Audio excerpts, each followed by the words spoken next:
Donc je parlais du jeûne. Jésus, je disais donc pour les derniers qui sont arrivés, Jésus a commencé sa vie publique par un jeûne. Il s'est appuyé, le premier appui sur lequel il s'est posé, après la formation de la Sainte Vierge, bien sûr, pendant son enfance, entre son père putatif et l'Immaculée Conception, eh bien c'est le jeûne. Il a commencé 40 jours pour pouvoir recevoir, vous entendez bien, Dieu, en tant qu'homme, Jésus devait recevoir. Pour pouvoir recevoir la grâce certainement de l'enseignement, la grâce, les vertus, pour la croissance de ses vertus en tant qu'homme, et pouvoir démarrer la vie publique. Donc le jeûne, s'il est nécessaire, si notre Seigneur lui-même, Dieu fait homme, a commencé par 40 jours de jeûne, combien nous, dans notre vie, nous ne pouvons pas faire notre vie sans le jeûne. Nous ne pourrons pas croître dans la vie chrétienne, et je parle des vertus théologales, la foi, l'espérance et la charité, sans nous appuyer sur le jeûne. Et ce n'est pas moi qui le dis, bien sûr. C'est notre Seigneur à travers son exemple. Et depuis toujours, l'Église que notre Seigneur a fondée, eh bien, conseille, demande le jeûne.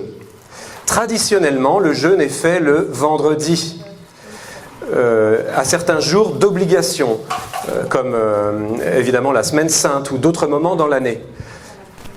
Mais on peut pratiquer le jeûne régulièrement. On doit le pratiquer régulièrement, mais on peut le pratiquer souvent. Et alors, comme vous savez que les révélations privées, fidèles à l'enseignement de l'Église catholique, celles qui ont cette qualification, eh bien, confirment par définition l'enseignement de notre Seigneur, la révélation publique, eh bien, nous pouvons citer la Sainte Vierge à Medjugorje, qui a été la grande apôtre du jeûne à la fin du siècle dernier. Dès les années 80, elle demandait de revenir au jeûne. Elle expliquait que les problèmes pouvaient se résoudre par le jeûne. Souvenez-vous, la Sainte Vierge dit, la guerre, le jeûne peut venir à bout des guerres, jusque désamorcer la guerre. Et c'est ce qui s'est passé dans les Balkans dans les années 90. La paroisse de Medjugorje s'est mise à jeûner, le peuple de Croatie s'est mis à jeûner, et la guerre s'est arrêtée. Le jeûne désamorce le mal. Jésus le dit dans les évangiles, vous le savez, il y a certains démons qui ne se chassent que par le jeûne et la prière, bien sûr. Et donc, le jeûne est le moyen de désamorcer le mal dans notre âme. Quand on est pris par une mauvaise habitude, quand on est tributaire, quand on est traîné par terre par des péchés récurrents, qu'ils soient secrets, qu'ils soient publics, qu'ils soient de la vue, de la langue, des mauvaises paroles qu'on dit, eh bien le jeûne en vient à bout. 1 an, 2 ans, 10 ans, mais il en vient à bout. Le jeûne triomphe de nos péchés, de nos mauvaises habitudes, et restaure, contribue, et est nécessaire pour restaurer la vertu, les vertus. Est-ce qu'on peut fermer la porte? Parce que maintenant le bruit vient par la droite. Ah bon, très bien, très bien. Si Odile a demandé d'ouvrir, c'est très bien. La vertu, voilà. Et donc, c'est une alchimie. Vous me disiez à l'instant la prière, tout à fait. Vous savez, il y a certaines bombes qui se font, c'est un mélange chimique entre 2 éléments. Et tant qu'ils ne sont pas mélangés, il ne se passe rien. Puis s'ils se mélangent, tout explose. Eh bien, c'est bien ça. C'est la prière et le jeûne. Notre-Dame de Fatima, au début du siècle dernier, l'a rappelé, vous vous souvenez, elle résume tous les évangiles en 2 mots. Tous les évangiles. Priez et faites des sacrifices, des pénitences. Faites des pénitences. Priez et faites des pénitences. Priez, sacrifiez-vous. Eh bien, c'est tout l'évangile. Alors, une forme de sacrifice volontaire, eh bien, c'est le jeûne. on peut choisir de prendre du pain et de l'eau. C'est la manière dont la Sainte Vierge à Medjugorje, elle dit comment jeûner. Eh bien, on jeûne, la meilleure manière de jeûner, dit-elle, c'est de boire de l'eau, tout simplement, et de manger du pain. Comme c'est la Sainte Vierge qui l'a dit, il faut avoir confiance. Parce que quand on jeûne, on a des petits démons du doute. On se dit, est-ce qu'on fait bien? Ça va être mauvais pour la santé, il y a trop de gluten, nanana. La Sainte Vierge le dit. Alors c'est vrai qu'il faut faire, et c'est l'occasion de retrouver, de faire du vrai pain. Pardonnez-moi pour le boulanger qui a fait certainement bien son travail avec une baguette, mais il faut, dans ces cas-là, s'évertuer à faire du vrai pain à la maison ou ailleurs, mais trouver du pain complet, tel que le bon Dieu l'avait prévu tout au début de la création, avant que l'industrie alimentaire nous dise qu'en séparant le son de la farine blanche, il sera plus sucré, et puis on pourra faire autre chose avec le reste, etc. Eh bien, avant, c'était du vrai pain. Donc, on peut, à la maison, par exemple, prendre une machine à pain, et on prend du pain, de la farine biologique. Si on le peut, on revient à la farine d'épeautre. Ce n'est pas une publicité pour le grenier d'épeautre, là où je me fournis. Mais en tant que père de famille, j'ai testé. Écoutez bien l'expérience que nous avons fait, mon épouse et moi, sur nos 4 chers enfants. Nous avons fait avec la machine à pain, la machine.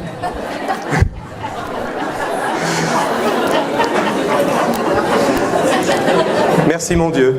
Moi, j'ai pas beaucoup d'humour, mais lui en a. À la machine à pain, nous avons testé, nous avons pris de la farine biologique, de la bonne farine biologique, et on a fait le pain comme ça pendant des jours et des semaines. Et nos enfants, les aînés, ils avaient 8 et 7 ans à l'époque, se disputaient à 11h30, midi, parce qu'ils avaient faim. Le petit déjeuner le matin à la machine à pain, avec pain biologique, et ils se disputaient à 11h30. On a pris de la farine d'épeautre, biologique. La dispute est arrivée, on l'a testé jusqu'à 13h30, on poussait les disputes. Ils n'avaient plus faim jusqu'à 13h30. Alors après, on leur donnait à manger, hein, chère maman, rassurez-vous.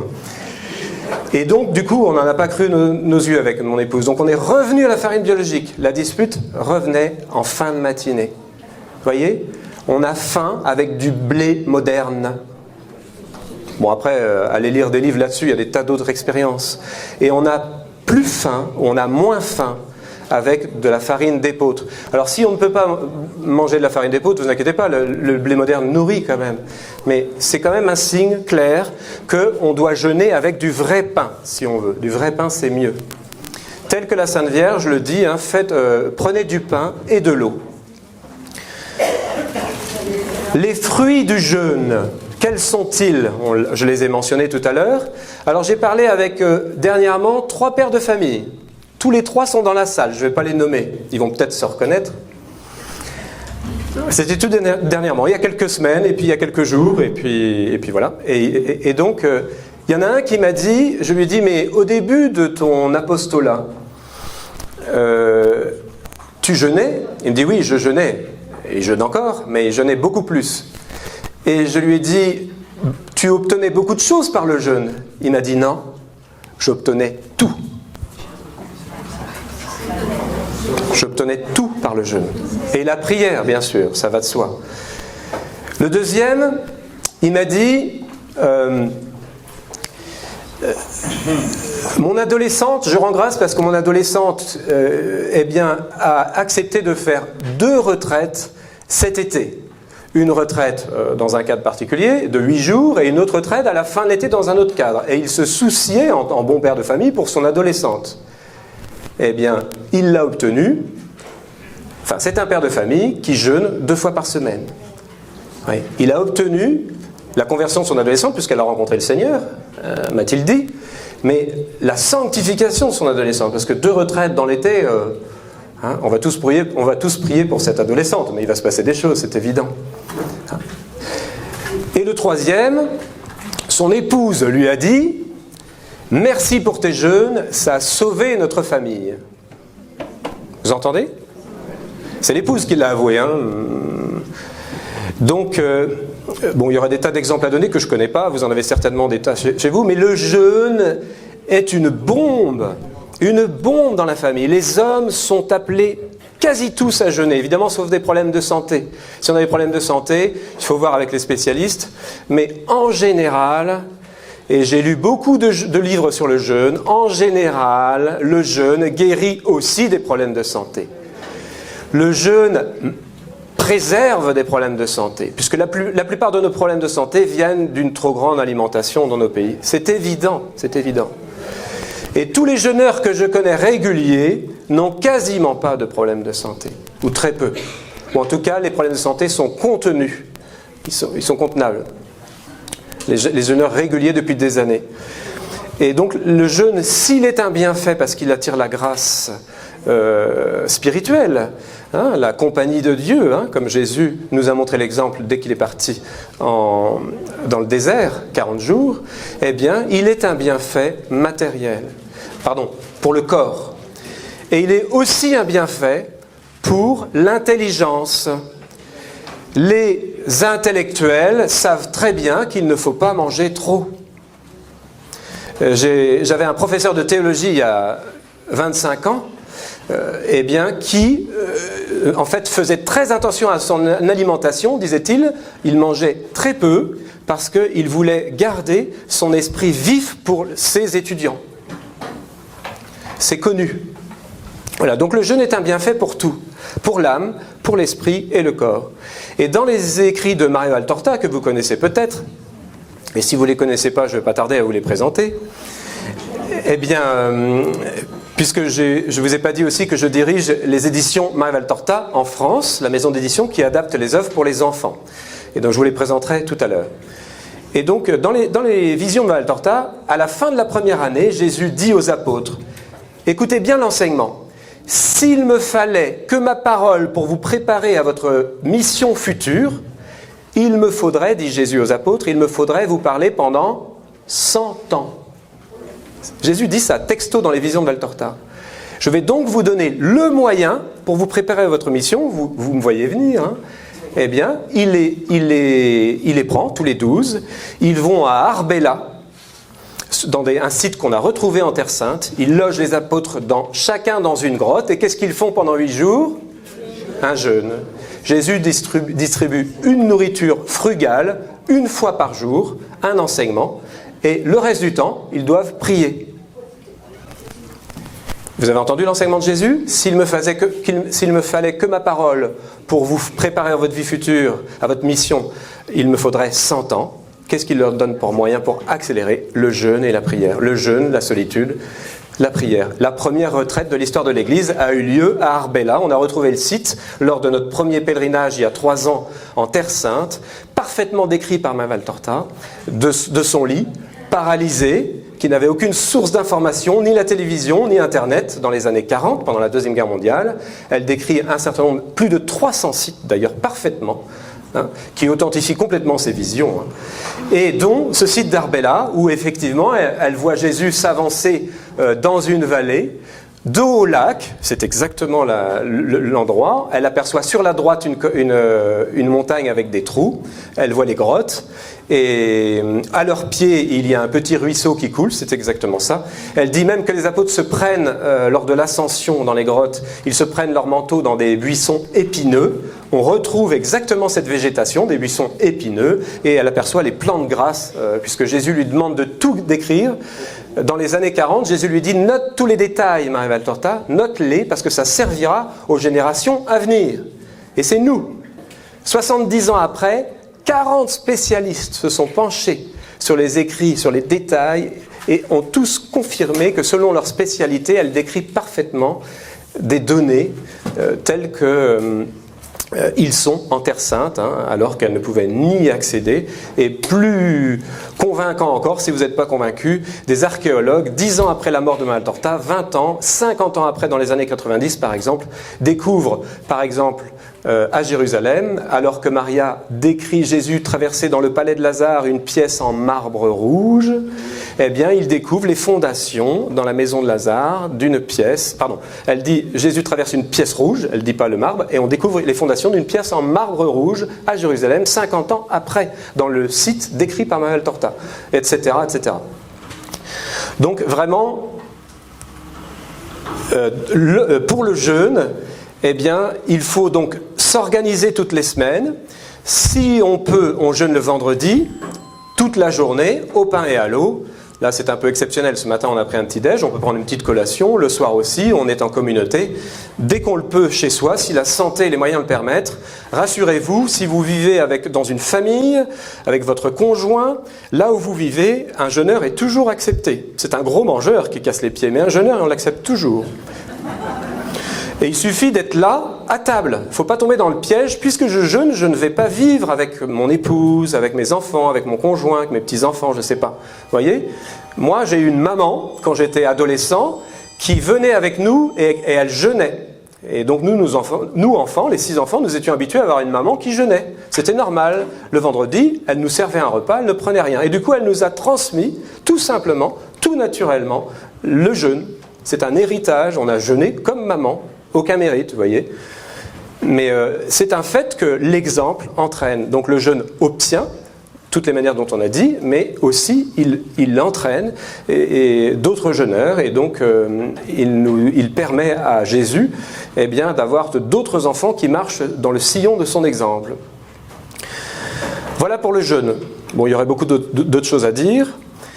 Puisque on m'a demandé de parler avec vous du jeûne aujourd'hui, eh bien je vais enchaîner sur les 4 autres pierres de Medjugorje. Beaucoup les connaissent, les 4 pierres de Medjugorje, il y a les 5 pierres au total. On va dire que la première c'est le jeûne, dans celle que je viens de vous citer. La Sainte Vierge donne avec 5 pierres une école de vie. Donc beaucoup ici déjà vivent cette école. Ça fait du bien de la réentendre, ça va être, je veux dire un mot qui est à la mode en ce moment, ça va être une piqûre de rappel. Mais un vrai soin pour l'âme, pas un faux soin pour le corps. C'est une variante ? Voilà, c'est une variante. Et donc, la première pierre, le jeûne, dans le désordre. La deuxième, il a été mentionné, la prière. La Sainte Vierge dit qu'il faut vivre à cette école des 5 pierres, donc prier le chapelet tous les jours. Notre-Dame de Fatima le rappelle, dites, chers enfants, elle dit à Jacinthe, Lucie, et François, priez le chapelet tous les jours. À Medjugorje, elle dit, si vous pouvez, dites le rosaire tous les soirs en famille. Si vous pouvez. En tout cas, si vous pouvez aussi, dites-le tout seul. Ça fonctionne bien le rosaire ou le chapelet le matin au lever. On peut toujours se lever un peu plus tôt, quel que soit son emploi du temps, et prier. Si on a une vie très chargée, on peut toujours prier le matin et le soir, ou le soir, mais plutôt le matin, parce que le soir, on est fatigué et on est souvent tenté d'aller dormir alors qu'il faut aller prier. Alors comment on prie le chapelet ? Certains disent qu'il ne faut pas prier le chapelet parce que ça nous éloigne de Jésus. On entend ça. C'est faux, pourquoi ? Parce que quand on prie Jésus, qu'est-ce qu'on lui dit ? Seigneur, Jésus, notre Dieu. C'est ce qu'on dit quand on parle à Jésus. Jésus, Seigneur, notre Dieu. Quand on prie le chapelet, qu'est-ce qu'on fait ? Avec la Sainte Vierge, on dit « Je vous salue Marie », on appelle la Sainte Vierge, pleine de grâce, le Seigneur, tiens, on appelle le Seigneur, est avec vous. Vous êtes bénie entre toutes les femmes, on parle à la Sainte Vierge pour la 2e fois, et Jésus, on appelle une 2e fois le Seigneur, est béni. Sainte Marie, on la nomme une 3e fois, et qui on nomme une 3e fois, Mère de Dieu. Priez pour nous, pauvres pécheurs, maintenant et à l'heure de notre mort. Donc, on nomme 3 fois le Seigneur, pas une fois, 3 fois, et avec qui ? Celle qui préfère. Alors, si c'est pas appelé, si c'est pas une prière christocentrique, comme on dit en théologie, en langage châtier, le chapelet, il n'y a pas plus christocentrique que le chapelet. Il n'y a pas plus catholique que le chapelet. Il n'y a pas plus christique que le chapelet. Donc, en plus, c'est avec la Sainte Vierge. Donc, il est évident que le chapelet est miraculeux, parce que si nous, le Seigneur ne nous exauce pas toujours dans sa grande bonté, parce que certainement on ne le mérite pas toujours, nous savons, vous savez que l'exemple de Cana en est l'illustration, que Jésus exauce toujours qui ? La Sainte Vierge, toujours. Donc, le chapelet est miraculeux. Le chapelet obtient tout ce qu'on demande. Tout ce qu'on demande, pas toujours de la manière dont on demande, mais c'est vraiment une prière miraculeuse. Le rosaire complet est un miracle obtenu par avance. Souvenez-vous pourquoi, le chapelet, le rosaire complet contenait pendant des siècles, en tout cas de base, il contenait 153 « Je vous salue Marie ». Souvenez-vous, un chapelet, un chapelet contient 50 « Je vous salue Marie », donc 3 chapelets, 3 fois 50, 150, plus les 3 d'introduction, ça fait 153. Et 153, ça fait référence à quoi? Et ce sont les pères de l'Église qui nous l'enseignent, aux 153 poissons de la pêche miraculeuse. Et donc, le prière pour nous rappeler que le chapelet est miraculeux. Il obtient tout. Le jeûne et la prière du chapelet obtiennent tout. Parce que Jésus le confirme dans l'œuvre de Maria Valtorta. Il donne une vision à Maria Valtorta.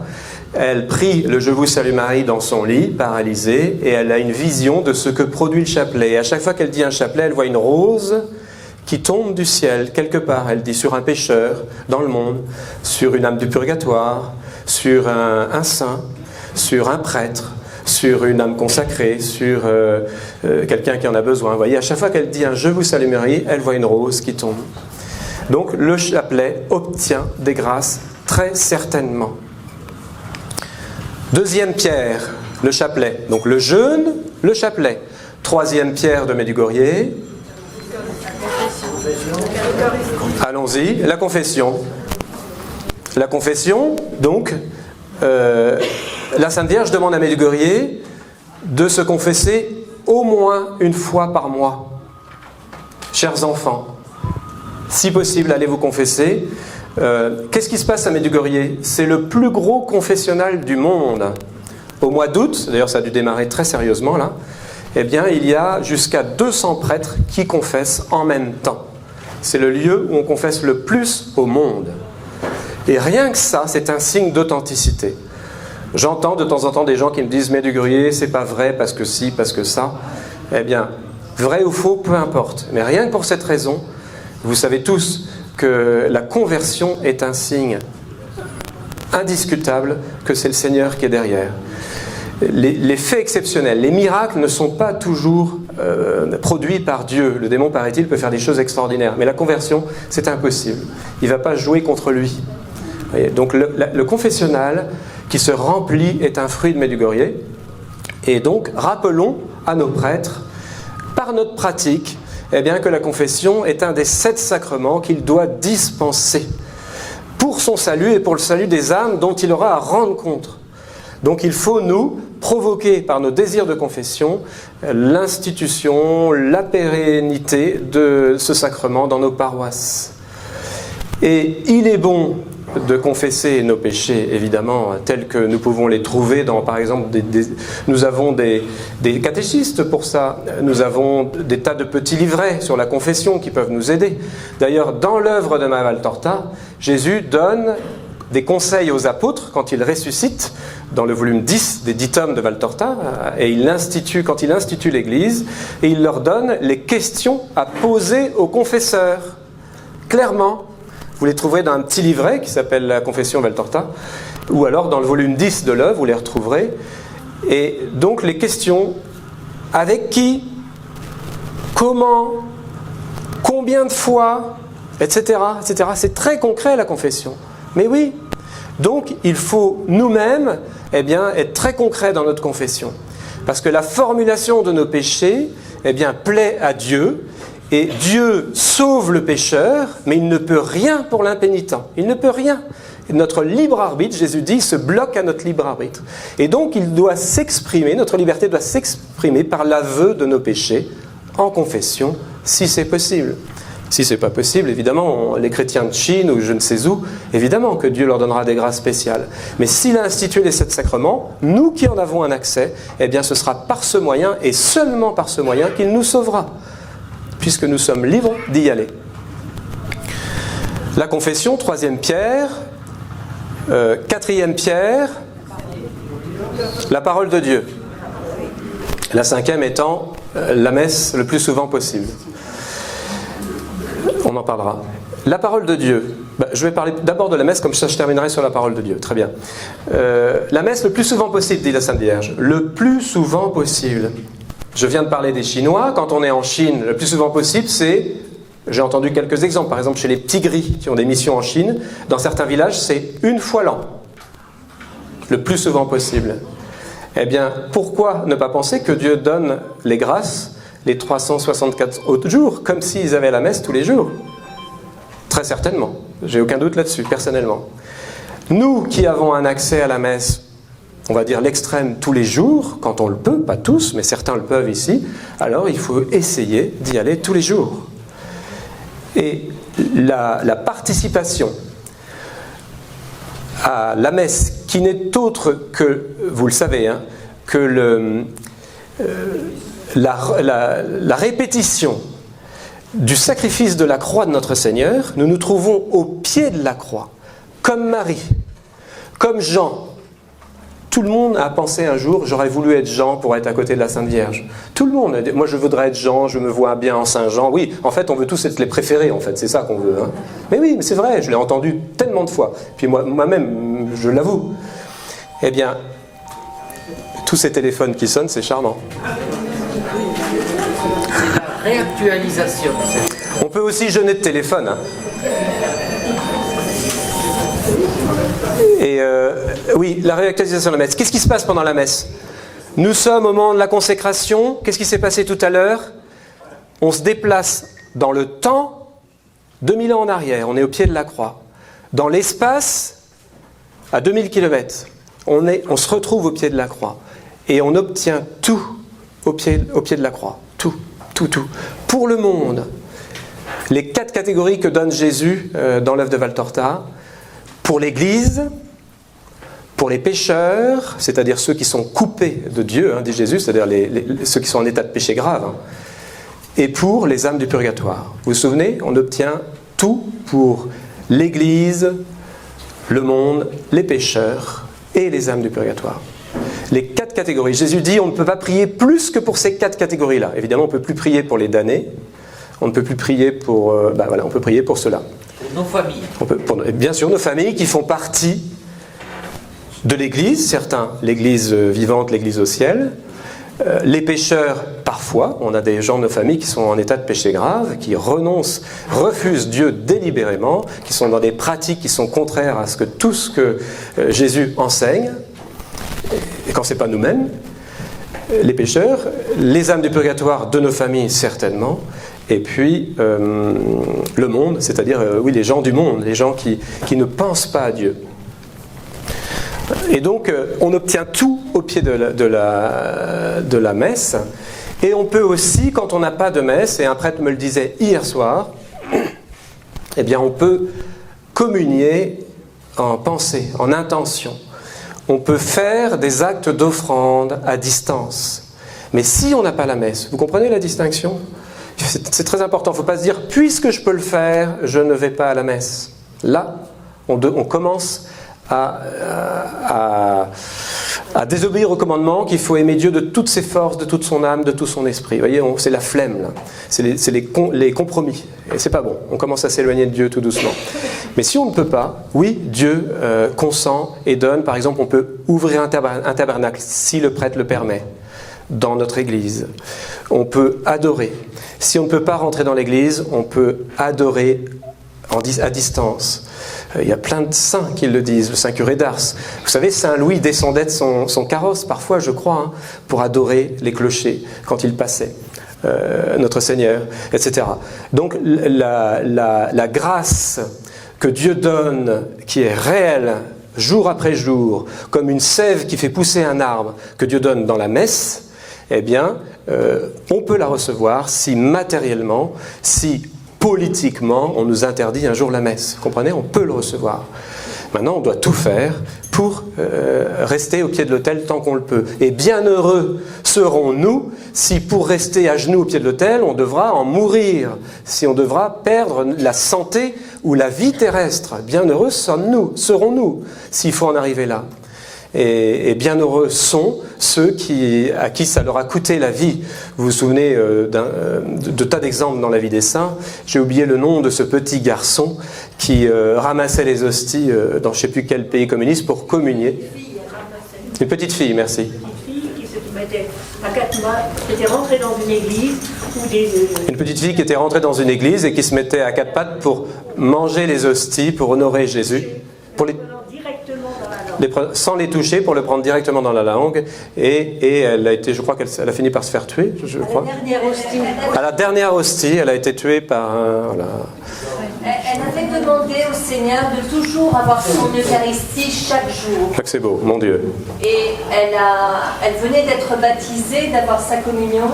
Et en fait, il y a eu une descente où ils ont tué les chrétiens et les hosties ont été répandues au sol. Elle a pris les hosties sur sa langue, on lui avait dit de ne pas les prendre dans la main. Chaque hostie, jour après jour, elle venait en manger une. Et il y avait un évêque qui était caché, américain, qui disait mais pourquoi elle ne les prend pas toutes et qui l'a vu jour après jour prendre l'hostie. Et lorsqu'il n'en restait qu'une, un soldat est venu, l'a tuée avant qu'elle prenne l'hostie. Elle s'est hissée jusqu'à l'hostie, elle l'a prise et elle est décédée. C'est beau. Et vous avez entendu? Elle demandait, merci pour l'apport, elle a demandé d'avoir l'hostie tous les jours. Donc la grâce de la messe se demande et s'obtient. Et s'obtient.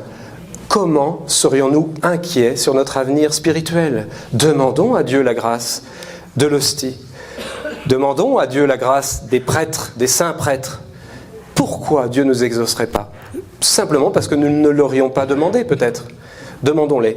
Donc nous n'avons ni à craindre pour la pérennité de notre corps et encore moins pour celle de l'âme, puisque Jésus s'en occupera bien avant notre corps. Et puis enfin, le 5e point, j'ai perdu l'ordre, la parole de Dieu, merci.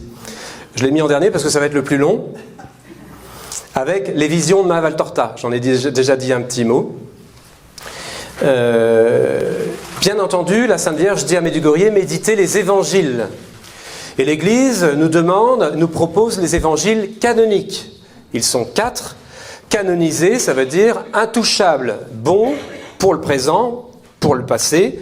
Enfin, c'était bon pour le passé et ce sera toujours bon pour l'avenir. Voilà. Mais l'Église reconnaît aussi que, elle le formule de la manière suivante, elle dit que pour certains temps et certains lieux, Dieu donne des grâces spéciales. Et la révélation privée fait partie de ces grâces spéciales. Comment on mesure le fait qu'une révélation privée soit, on doit s'y intéresser ou pas? C'est sa fidélité à la révélation publique. C'est tout. Est-ce que le voyant, il est comme ci, il est comme ça? Qu'est-ce qu'on dit sur ci, qu'est-ce qu'on dit sur ça? Ça ne compte pas. Qu'est-ce qui compte? Le message. Est-ce qu'il est fidèle à la révélation publique? Oui, alors on peut l'écouter. Non, alors il faut s'en écarter. L'évangile tel qu'il m'a été révélé de Maria Valtorta, est-il fidèle à l'enseignement de la vie publique? La réponse est oui.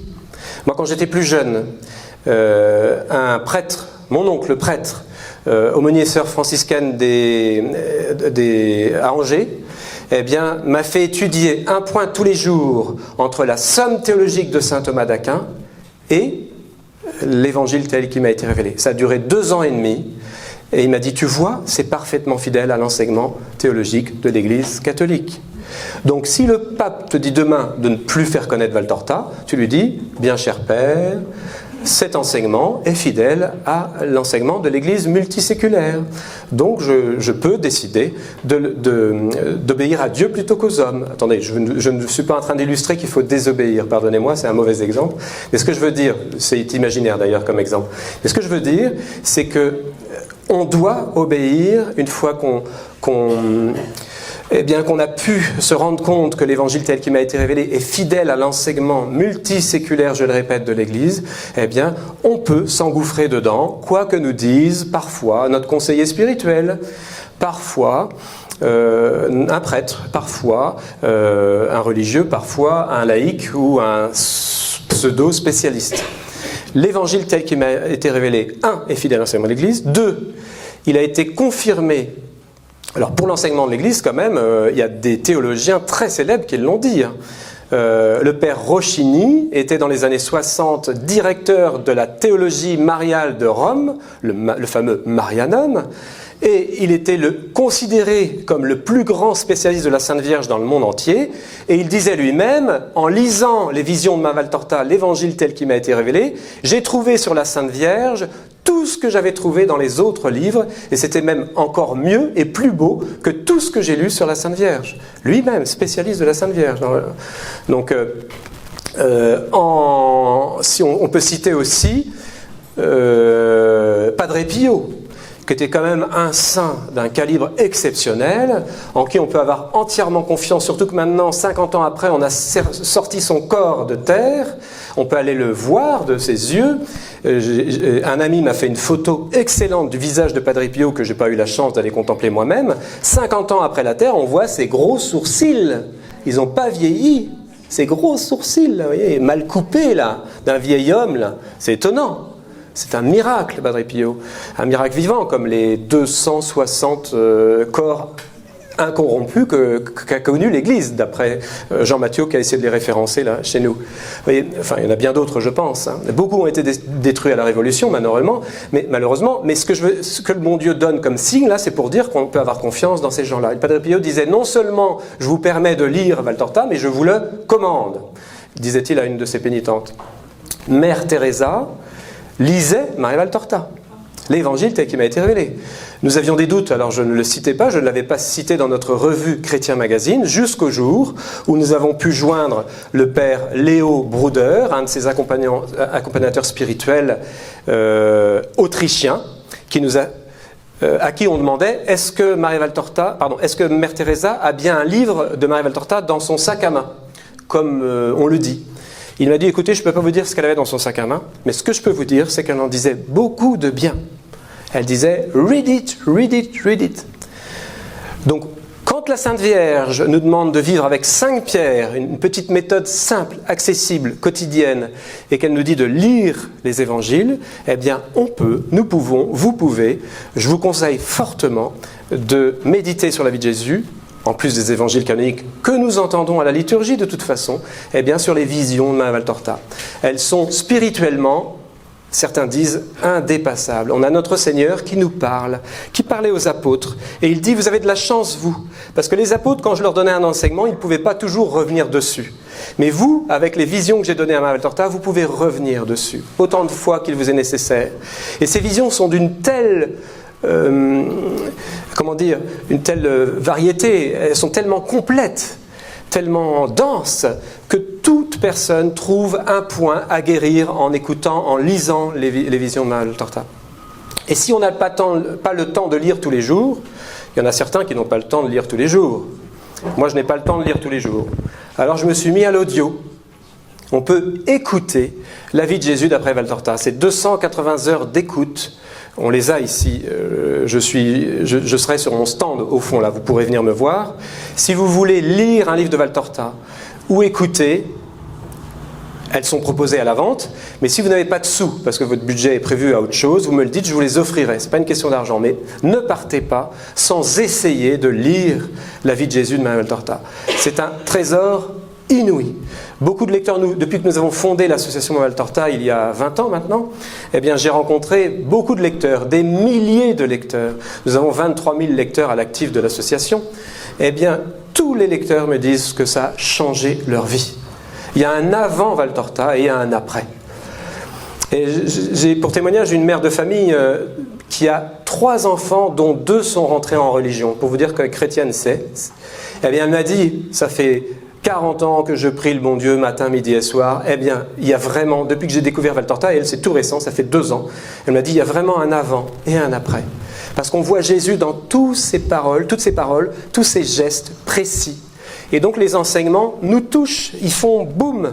Et vous savez, j'aime souvent dire, là où le péché abonde, la grâce surabonde. Oui. Eh bien, c'est pour ça que le Seigneur nous a donné l'œuvre de Maria Valtorta. Au début du 3e millénaire, Padre Pio d'ailleurs a prophétisé qu'elle aurait un succès énorme dans l'Église régénérée, celle qui nous attend. Eh bien, cette œuvre de Valtorta, eh bien, est un moyen il me semble personnellement le meilleur moyen, et pourtant moi j'ai étudié beaucoup de choses, hein, il y a beaucoup de belles choses qui existent, eh bien le meilleur moyen de savoir ce que Jésus veut de nous, de contempler Jésus. Parce qu'on est en lien direct, comme si nous sommes en immersion totale avec les apôtres, dans les situations que Jésus a voulu redonner à Maria, à nous, à travers ses visions. Et si vous avez des doutes sur l'authenticité de Valtorta, eh bien, je le mentionnais tout à l'heure, depuis, beaucoup de spécialistes ont fait des recherches. Et le plus célèbre, c'est un certain Jean-François Lavère. C'est un ingénieur chimiste, et sa femme, tous les soirs, lui lisait ma Valtorta. Et Jean-François m'appelle et il me dit « Qu'est-ce que ça me barbait ?» Ma femme, tous les soirs, elle disait « Tu ne vas pas t'endormir tant que je t'aurai pas lu un chapitre. » Alors tous les soirs, il avait son chapitre de la vie de Jésus. Et un jour, il s'est dit, en bon ingénieur, je vais lui démontrer, en écoutant les détails, qu'elle lit un roman. Et c'était de ça il y a plus de 10 ans. Et alors, quand elle dit, Maria Valtorta, je vois une scène qui est en Égypte, elle dit, je suis sûr que c'est en Égypte parce que j'aperçois un désert et une pyramide à l'horizon. Puis elle continue sa description. Et au volume 2, les apôtres demandent à Jésus, dis-nous, raconte-nous ton enfance en Égypte. Et Jésus il commence la description en disant, quand nous étions à Matarea. Puis il continue la description. Eh bien, Jean-François Lavère a noté en Égypte une pyramide et au volume 2, Matarea. Tiens, eh bien, il a recherché Matarea sur Internet et il a trouvé que Matarea, c'était l'ancien nom du quartier du Caire. Tiens, c'est très étonnant. Il n'y a que les spécialistes historiens égyptiens qui le connaissent. Maria le nomme bien. Tiens, étonnant. Et à l'horizon, qu'est-ce qu'on aperçoit? Les 3 pyramides, Khéops, Képhrène et Mykérinos, que nous avons tous appris à l'école. Eh bien, Khéops cache Képhrène et Mykérinos. On ne voit qu'une pyramide si on est au lieu où Maria a eu la vision de la Sainte Famille. Tiens. C'est bizarre ça, quelle coïncidence. Et donc Jean-François Lavère se dit, tiens, je vais continuer, mais je vais bien trouver des preuves qu'elle invente ce roman.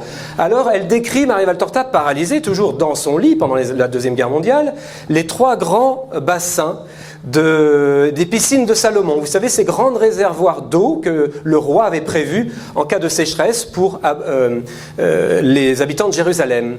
Sauf que Maria les décrit parfaitement. Elle dit des grands bassins, la taille d'un stade de football, avec l'eau qui se jette d'un bassin dans l'autre.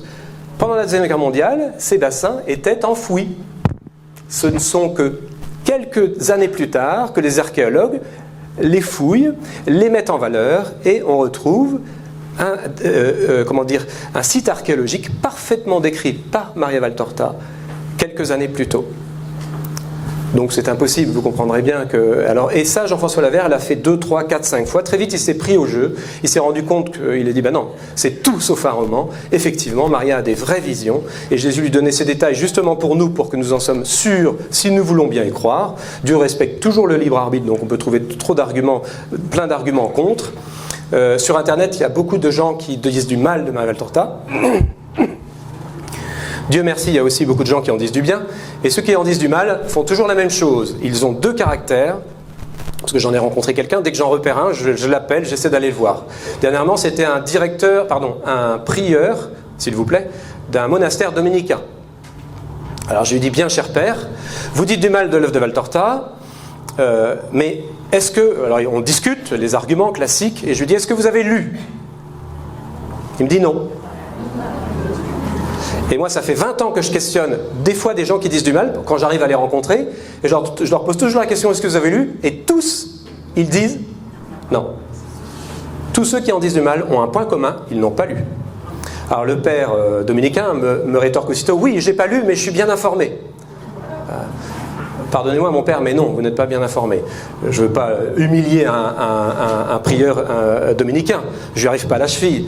Mais c'est un fait que sur ce point, il se trompe.